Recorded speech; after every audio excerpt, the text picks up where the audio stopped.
June 6, 1944, Normandy Coast, France.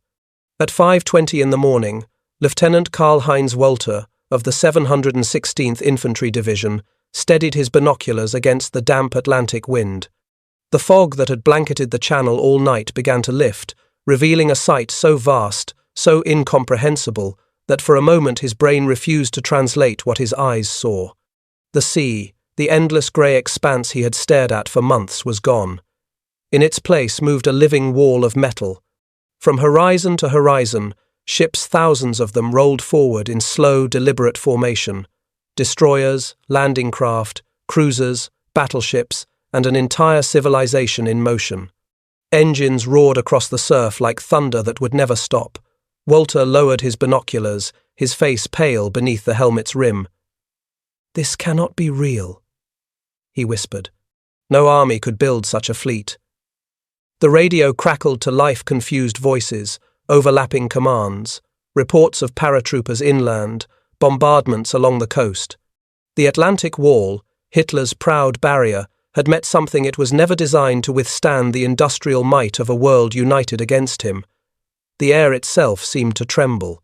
Somewhere behind the fleet, faint but growing louder, came the drone of aircraft, thousands more.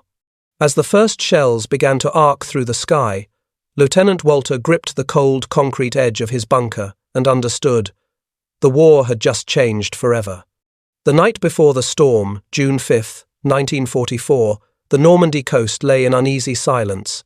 German sentries peered into the mist, hearing nothing but the slow rhythm of waves. In every bunker, in every lookout post, discipline dulled by routine had replaced vigilance. For months, Allied deception campaigns had conditioned them to expect false alarms. Each radar echo, each distant engine noise, was dismissed as another feint. Inside the command bunkers of the 7th Army, maps showed the strongest coastal defences not here in Normandy, but at Pas-de-Calais. Intelligence reports, carefully planted by British agents, had convinced the German High Command that the real invasion would strike there, the narrowest point of the Channel. Even Hitler himself believed it. Normandy, they were told, was too far, too open, too exposed. Field Marshal Erwin Rommel, the Desert Fox, shared the same assumption. On this night, he was hundreds of miles away in Germany, presenting flowers to his wife for her birthday. His absence would become one of history's cruelest ironies. In the darkness, the German garrisons followed their routines, polishing weapons, cleaning boots, smoking cheap cigarettes under the faint red glow of bunker lamps. Coastal artillery crews slept beside their guns. Tank commanders waited for reinforcements that had never arrived. Fuel was scarce, ammunition rationed. Outside, the tide rolled in, pulling with it the last calm hours Europe would ever know. At Allied headquarters across the Channel, final orders had already been given. Operation Neptune, the naval arm of Operation Overlord, was underway. More than 7,000 ships and 11,000 aircraft were converging on a single point. At precisely midnight, Allied pathfinders leapt from transport planes into the dark. By 2 in the morning, paratroopers were landing across Normandy, cutting telephone wires, seizing bridges, marking drop zones. Yet on the German side, the phones remained silent. Duty officers waited for orders that would never come. Many believed the weather too violent for any invasion. They were wrong. As dawn crept closer, the soundless horizon began to hum, a low vibration spreading through the fog. It was not thunder, it was history approaching, carried on the engines of 7,000 ships. The storm had already begun, they just hadn't seen it yet. Shortly after midnight, June 6, 1944, the first omen arrived from the sky. At first, the Germans thought it was distant thunder. Then came the mechanical hum, deep, rhythmic, growing into a roar that swallowed the night. Men stumbled from their bunks, grabbing helmets, craning their necks toward the invisible ceiling. The clouds above Normandy split open. Out of the darkness descended the Allied airborne divisions, 13,000 men of the 82nd and 101st Airborne, falling through sheets of wind and tracer fire. Parachutes opened like white blossoms in the storm. The sky was alive with motion. German officers rushed to the field phones. Lines were dead. The paratroopers had already cut the cables. Radio static filled the bunkers, punctuated by panicked voices. Enemy behind us, they are everywhere. For the defenders, it was chaos without direction. Machine gunners fired blindly into the night, hitting nothing but the trees. In Carentan, villagers awoke to shouts in English commands, confusion, boots splashing through flooded fields. By 3 o'clock, the Germans realized the impossible had happened. The enemy had landed behind their defences. Corporal Dieter Neumann of the 916th Grenadier Regiment recorded in his journal, "We fired into the darkness. The sky flickered like lightning. The noise never stopped. Every direction was the front. By 4 in the morning, Allied aircraft had turned the night into a rolling earthquake. Waves of bombers, Lancasters, B-24 and flying fortresses unleashed thousands of tons of explosives on roads, batteries and strongpoints. Entire coastal sectors disappeared under clouds of flame and dust. When the sun began to rise, the men in the bunkers saw a horizon they could not comprehend. Columns of smoke drifted inland. Villages burned. And above it all, a steady drone of engines, endless, methodical, unstoppable. The Luftwaffe was nowhere to be seen. Germany's once feared air force had only scattered patrols left, too few, too late. By dawn, the German soldiers knew they were no longer fighting a battle. They were being swallowed by something far larger. The war they thought they understood had ended in the night. A new one had begun, and this time it was falling from the sky. At 5:25 a.m., the fog lifted. For hours, the men in the German coastal bunkers had heard only the dull, distant thunder, an endless vibration under the earth. But when the grey veil finally dissolved, every pair of binoculars froze in disbelief. Stretching across the channel, as far as the eye could see, the sea had vanished beneath a moving city. 7,000 Allied ships, warships, transports, landing craft, hospital vessels, and tugs advanced together in perfect formation. Their wakes merged into one rolling mass of steel and white water. Battleships as tall as apartment blocks loomed over the horizon, their guns already turning toward shore. Captain Ernst Brettschneider of the 352nd Infantry Division lowered his binoculars and whispered, "It is not a fleet. It is a continent."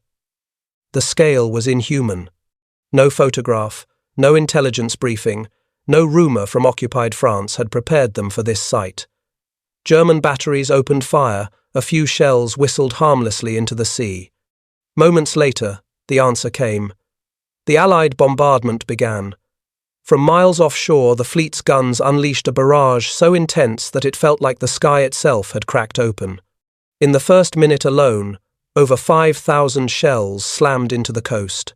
Entire positions vanished in fountains of mud and smoke. Concrete bunkers trembled as if struck by earthquakes. Men covered their ears, blood trickling from shattered eardrums. Inside a command post near Vierville, a lieutenant shouted over the din, "Where is the front line?" The response came, grim and simple, "There is no front line anymore." The radio screamed with reports, "Paratroopers behind us, bombardment from the sea, roads destroyed."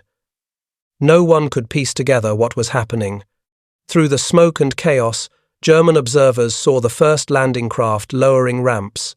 Columns of tiny boats fanned out, carrying thousands of soldiers toward the beaches. Above them, fighters circled like hawks. To the men watching from the cliffs, it no longer looked like an army attacking a coast. It looked like the earth itself had split, and an ocean of metal and men was pouring out to consume them. The horizon burned.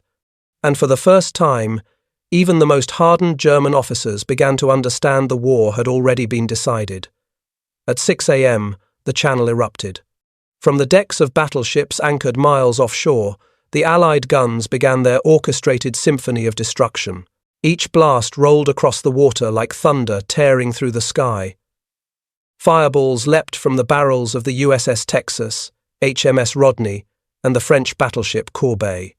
The first shells screamed overhead, then hundreds more followed, each one tracing a red arc through the dawn.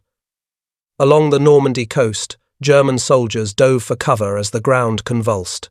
Concrete shook, Earth split open, and the air turned to dust. Men tried to speak, but their words were swallowed by the roar, a single, unbroken note of annihilation. Sergeant Otto Heinemann of the 352nd Division later wrote, "The sky had become a furnace. The ground melted. I felt the air burn my lungs. Observation posts disappeared in seconds. Communication lines snapped. Where once stood bunkers, now only craters smoked. In some sectors, entire platoons were erased before they fired a single shot. Inside the bunker at Pointe du Hoc, Lieutenant Walter Hennig watched the ceiling rain concrete dust as the naval shells walked closer with mechanical precision. Each impact felt timed to his heartbeat. The men around him crossed themselves, whispering prayers they had forgotten years ago. Outside, the landscape changed with every blast. Forests shredded, roads vanished, trenches filled with mud and blood. The Atlantic Wall, Hitler's impregnable fortress, was being dismantled stone by stone. Then, suddenly, silence. The bombardment ceased so abruptly that the ringing in their ears became its own kind of torture. For a moment, the Germans dared to believe it was over. They were wrong. Through the drifting smoke, the sea began to move again. Hundreds of landing craft, small, squat, purposeful, broke away from the great ships and surged toward the beaches. Each one carried soldiers packed shoulder to shoulder, faces pale beneath steel helmets. From the cliffs, they looked like a swarm of ants crawling across the surf. Lieutenant Hennig whispered, "No one could survive that fire." Yet, they were coming unstoppable, uncountable, and unafraid. The bombardment had been the overture. The invasion itself was about to begin. At 6:30 a.m., the ramps dropped. Out of the smoke and surf, the first wave of Allied soldiers charged into the icy water rifles held high, packs dragging them down. Waves crashed over their helmets as bullets tore through the shallows. The invasion of Europe had begun. From the cliffs above, German machine gunners opened fire. The sound was deafening, the mechanical cough of MG 42 seconds cutting through the fog. Tracers stitched across the water, striking helmets, splintering oars, punching holes into men before they reached the sand. Omaha Beach became a slaughterhouse in minutes. Private First Class William Malone of the U.S. 1st Infantry Division later recalled, "We stepped into the water, and men disappeared beside me. There was nowhere to hide, only forward. The tide pulled the dead back toward the sea. The landing craft burned. Officers shouted orders that vanished in the roar. And yet through it all, the soldiers kept coming. From the German positions, disbelief spread faster than fear. Sergeant Heinrich Müller, manning a gun nest near Vierville, wrote in his diary that evening, "They kept walking into death. I fired until the barrel glowed red. Still, they came. It was not courage, it was something beyond reason. To the defenders, it felt like fighting the ocean itself. By 8 a.m., the beach was a graveyard of steel and bodies, yet somehow, against all expectation, pockets of Americans were already breaking through the seawall. Engineers blew holes in obstacles. Medics dragged the wounded into cover. The rhythm of chaos began to turn into organization. On the British and Canadian beaches, the story was different. Sword, Gold, and Juno had begun to push inland. Tanks rolled ashore, followed by trucks and artillery. The defences cracked not through numbers alone, but through precision, coordination, and unrelenting momentum. German officers tried to call for reinforcements, but the lines were jammed. Command posts were silent. Headquarters had no idea where the front line was. By mid-morning, the truth became undeniable. The Allies had established a foothold on Fortress Europe. For the first time since 1939, German troops were no longer advancing. They were watching an empire begin to die, one beach at a time. And above it all, the horizon still burned 1,000 ships feeding an endless war machine that had only just begun to move. By mid-morning on June 6, 1944, the German coastal defense network had collapsed into confusion. Command posts flooded with conflicting reports. Enemy paratroopers behind us. Landing craft at Omaha. Beaches lost contact. No one knew what was real, and worse, no one was in charge. At 7th Army headquarters in Saint-Lô, Telephones rang unanswered. Maps littered with red pins told a story no one could process fast enough. Officers demanded clear orders, but the chain of command was tangled in delay. Field Marshal Erwin Rommel, who had warned for months that the Allies would strike during bad weather, was hundreds of miles away celebrating his wife's birthday in Ulm. His absence left chaos. General Friedrich Dollmann tried to contact Berlin, only to discover that Hitler was asleep and no one dared wake him. The Führer had forbidden any armoured divisions to move without his personal authorization. For crucial hours, the Panzer Reserves, the only force capable of pushing the invaders back into the sea, sat idle under cloudy skies. Meanwhile, on the beaches, the Allies were clawing their way inland. Every delay, every unanswered call, gave them time to dig in. By noon, reinforcements were landing continuously: tanks, artillery, ammunition, and food. What the Germans saw as hesitation was, in reality, the sound of defeat echoing through their own command system. Lieutenant Dieter Schumann of the 352nd Division later wrote in his diary, "Our orders changed by the hour, first to hold the beaches, then to retreat to secondary lines, then to counterattack a position already lost. We no longer knew who commanded the battle or if anyone did." At 2 p.m., Hitler finally awoke. Reports of the landings were read to him, but he refused to believe Normandy was the main invasion. "A diversion," he insisted. "The real attack will come at Calais." The panzers remained in reserve. By the time permission was granted nearly 12 hours later, it was too late. The beaches were secure, Allied air power ruled the skies, and every road to Normandy burned with wrecked German convoys. In those 12 lost hours, the fate of the Reich was sealed. The German army had not been defeated by strength alone, but by disbelief, delay, and a leader trapped in his own illusion. By the afternoon of June 6, 1944, the beaches were a living tide of men and machines. Yet for the Germans, the real terror came not from the sea but from above. The moment any column tried to move inland, the sound began a deep, rolling hum that froze every soldier in place. The sky filled with silver wings. Allied fighter bombers, flying low over hedgerows and villages, hunted with terrifying precision. Every road, every bridge, every convoy became a target. Sergeant Karl Brenner of the 21st Panzer Division described it later, "We could not move by day. The moment a truck started, the fighters appeared. They came out of the sun, out of clouds, from nowhere. They fired rockets that turned tanks into fireballs."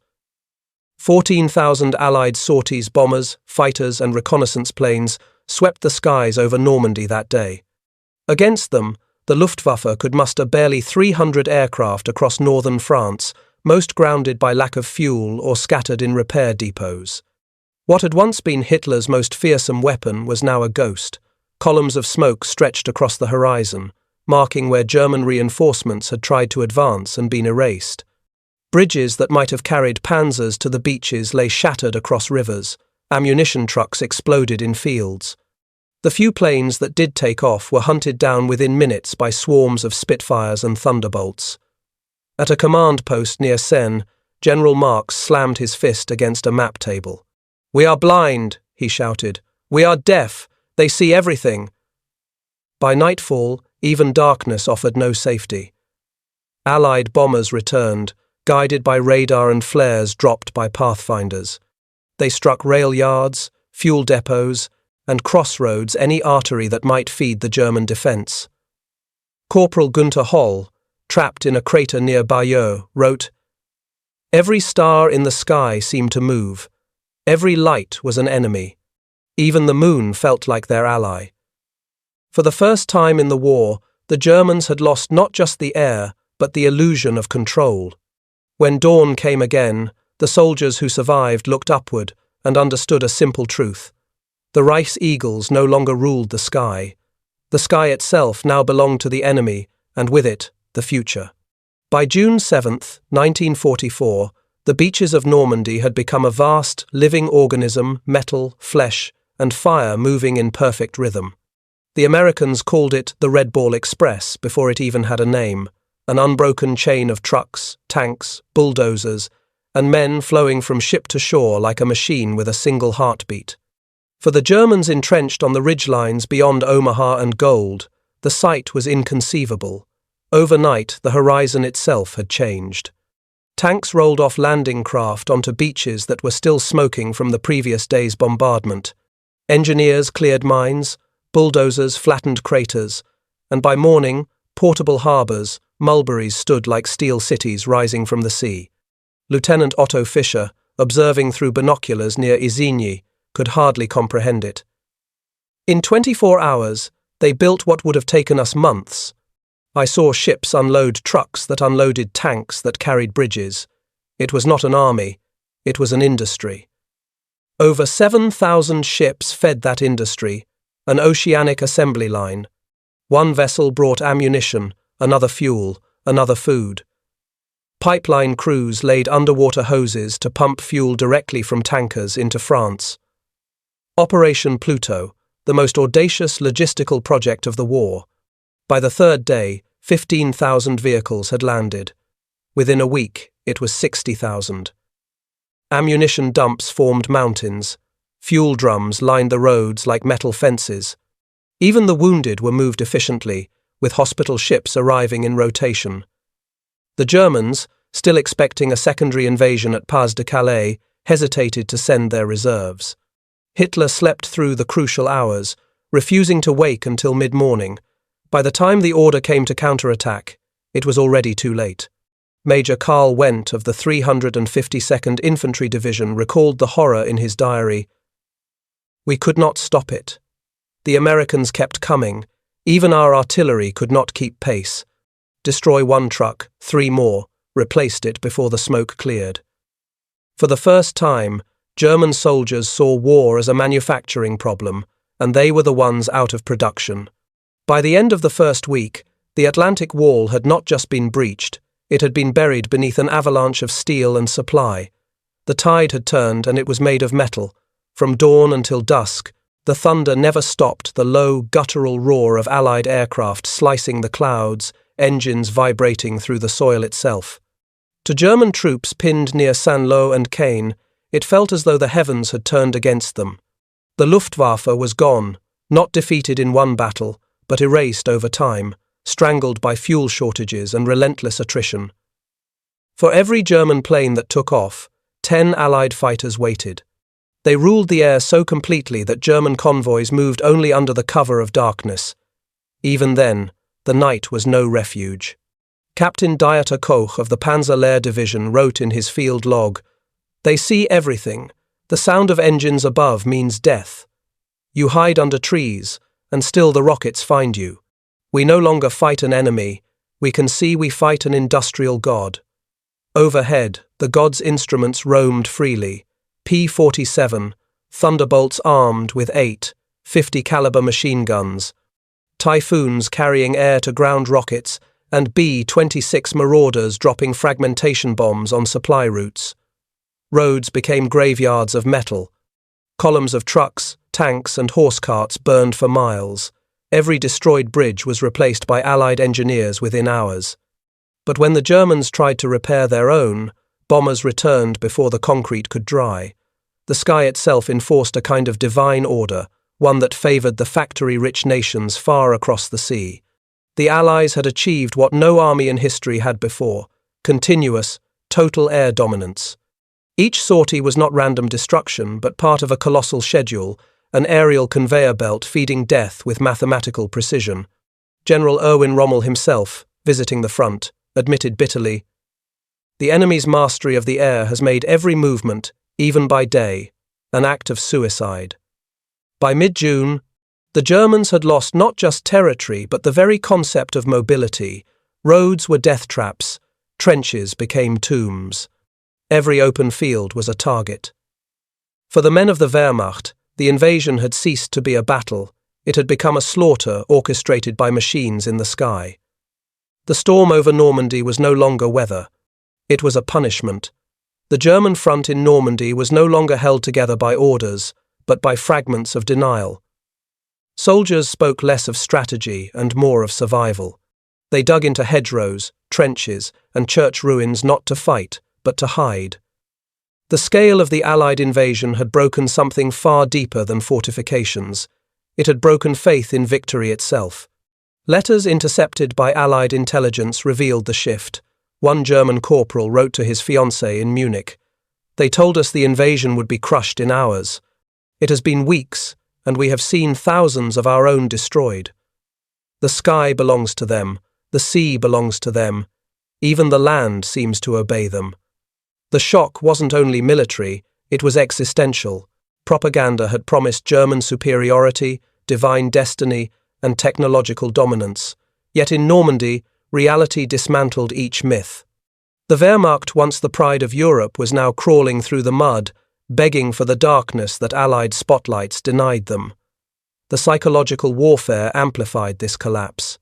Allied aircraft dropped millions of leaflets over the front lines, each carefully worded to exploit despair. "Your commanders have escaped. Your fuel is gone.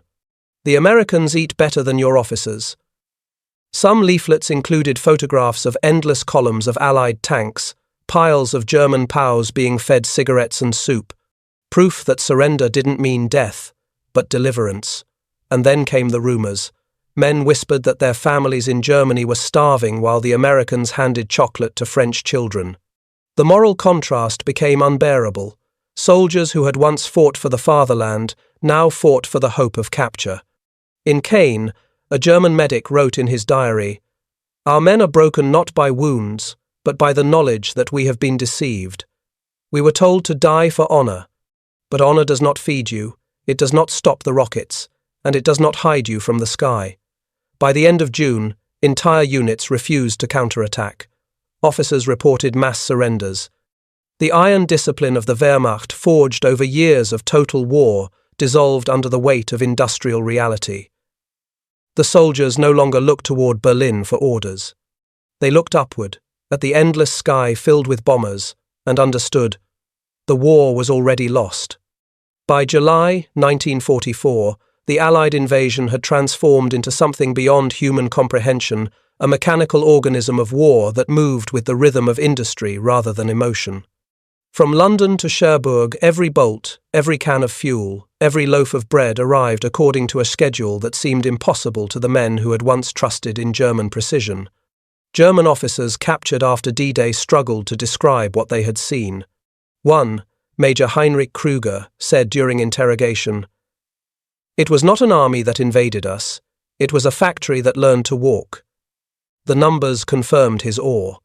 In the first month alone, Allied forces unloaded over 1 million men, 500,000 vehicles, and 2 million tons of supplies onto French soil. Each day, 20,000 tons of cargo flowed across the beaches: fuel, rations, ammunition, and spare parts. The Mulberry harbours, artificial ports built in Britain and towed across the Channel, handled the same tonnage as Hamburg at its peak. Behind every soldier stood a machine. Behind every machine, a ship. Behind every ship, a nation whose factories never slept. The Allies had assembled not just a military operation, but a living ecosystem of production. Trains in Britain ran 24 hours a day. Convoys crossed the Atlantic in precise formations, bringing cargo from 50 American cities. Each item had a place, each minute had a purpose. German logistics officers, veterans of the Blitzkrieg campaigns, stared at captured documents in disbelief. They had planned offensives with pencil and paper. The Allies used computing machines, vast rooms filled with mechanical brains that scheduled supply deliveries down to the hour. The invasion's scale defied comprehension.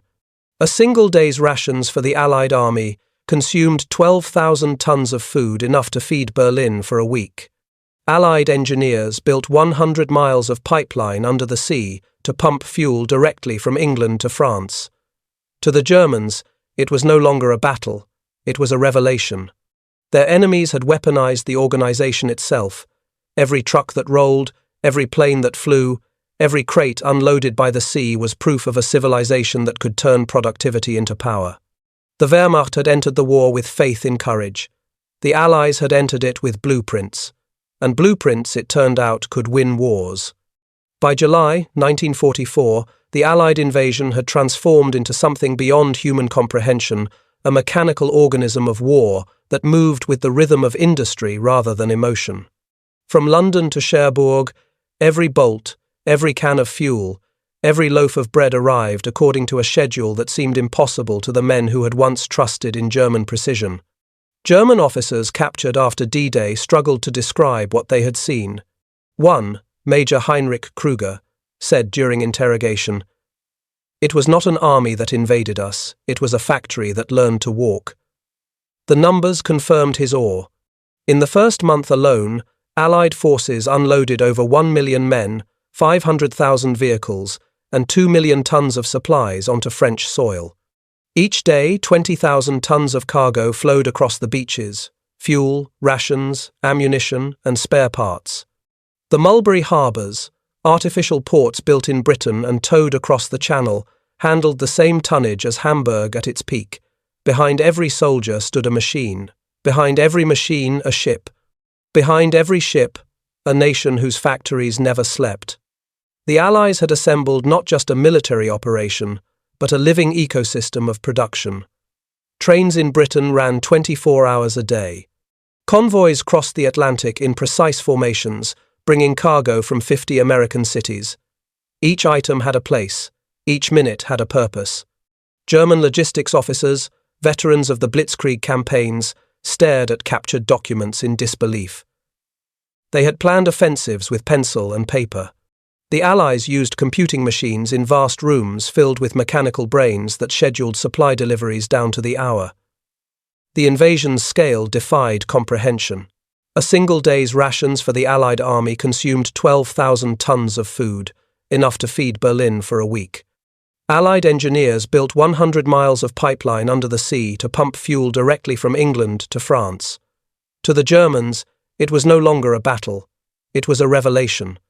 Their enemies had weaponized the organization itself. Every truck that rolled, every plane that flew, every crate unloaded by the sea was proof of a civilization that could turn productivity into power. The Wehrmacht had entered the war with faith in courage. The Allies had entered it with blueprints, and blueprints, it turned out, could win wars. By late July 1944, the collapse of the German front in Normandy wasn't only military, it was moral. The men who had sworn loyalty to Hitler and believed in the myth of the invincible Reich were now haunted by a single, unbearable question. Had everything they'd been told been a lie? In destroyed villages and shattered orchards, German officers found themselves facing an enemy that behaved nothing like the monsters Nazi propaganda had promised. The Americans buried German dead with military honours. The British fed captured prisoners before interrogating them. French civilians, the same people the Reich claimed to have liberated, spit on German boots and embraced Allied soldiers as saviours. Lieutenant Karl Drexler of the 352nd Infantry Division wrote in his diary, "They told us the Americans were cowards, a nation of merchants and mongrels. Yet they fight with discipline, precision, and endless machines. They told us the British were dying, yet their planes darken the sky. They told us we were the master race, yet we hid in holes, praying not to be seen." The realization spread like an infection. What the Allies destroyed with bombs, they followed with acts of humanity that tore down the last illusions of Nazi ideology. Captured Germans watched American medics treat their wounded alongside Allied casualties. In hospitals behind the lines, they were offered cigarettes, coffee, and bread. One POW whispered to another, "If this is defeat, what was victory?" Even high command began to fracture. Field reports revealed despair masked as patriotism, orders ignored, and officers refusing suicide pacts. Rommel himself, once the mythic Desert Fox, openly questioned Hitler's sanity before being forced to take his own life. By August, the last defenders of Normandy faced a truth far more devastating than any artillery barrage. The Reich's moral foundation had turned to ash. The enemy they had mocked as soft had proven unbreakable. The empire built on lies had crumbled under the weight of reality, a reality measured not just in firepower but in conscience. The thunder of Allied guns was terrifying. But what truly defeated the German army was the moment they looked across the battlefield, saw mercy in their conquerors' hands, and realized they no longer believed in their own cause. When the guns fell silent in May 1945, the men who had once guarded Hitler's Atlantic Wall were scattered across a ruined continent, some in captivity, some limping home through the wreckage of a fallen empire. But for those who had stood on the cliffs of Normandy that fateful June morning, one image refused to fade. The horizon filled with ships, a sight so vast that it had rewritten their very understanding of war. For months afterward, survivors would describe that moment not as terror, but as revelation. 7,000 vessels, from battleships to fishing boats, moving as one living organism. The sight had shown them that the war was already decided long before the first shot landed. No propaganda, no willpower, no German efficiency could stand against a coalition that could summon an ocean of steel overnight. In POW camps from Britain to Louisiana, captured officers struggled to reconcile what they'd seen. Many began writing journals, letters, reflections attempting to make sense of how their meticulously planned Reich had been dwarfed by an enemy's industrial imagination. One former naval commander confessed, "I realized that what we faced on D-Day wasn't just an army. It was civilization itself, united and determined." Historians later called the Normandy landings not merely a military triumph, but the most visible proof of what democracy could achieve when threatened by tyranny. Factories in Detroit, shipyards in Belfast, and small workshops in Sydney had together produced a force that embodied collective will. For the German soldiers who lived to tell the tale, the invasion became a symbol of awakening the moment they understood that the world they fought against was the very world they secretly longed to live in, organized, creative, and free. Decades later, veterans of both sides met on those same beaches. Old enemies, now frail men, walked together among the rusted bunkers and silent memorials. One German officer, his voice trembling, placed a hand on the cool metal of a preserved landing craft and whispered, "When we saw this armada, we thought it was the end of Germany. We were wrong. It was the beginning of our redemption." The ships of D-Day had come and gone, but their legacy remained not just as instruments of war, but as the vessels that carried Europe toward freedom, unity, and the hope of never needing such an armada again. The beaches of Normandy have long fallen silent. The roar of the engines, the crash of the waves against steel hulls, and the endless thud of artillery have all faded into history's echo. Yet, for those who stood on the bluffs that morning, German and Allied alike, one truth endures: the horizon never truly vanished. It remains there, eternal, stretching beyond the wrecks and memorials, a reminder of what humanity can achieve when it stands united against darkness. The German officers who once watched in disbelief saw not only the collapse of their empire, but the triumph of cooperation over conquest. They witnessed the impossible become inevitable: 7,000 ships, countless men, and a single purpose: freedom. From that day forward, the very sight that had signaled their defeat became the blueprint for peace. It proved that strength doesn't come from fear, or ideology, or domination, but from shared resolve and moral clarity. Every rusted helmet, every weathered photograph, every silent stretch of sand still whispers the same message: when nations work together, no tyranny can survive the tide. If this story moved you, if the echoes of that horizon still send chills down your spine, then join us in uncovering more of the forgotten human truths buried beneath the noise of war. Subscribe to the channel and step into the stories that shaped our world not through numbers and dates, but through the hearts of those who lived them, because history isn't just what happened. It's what we choose to remember and how we ensure it never happens again.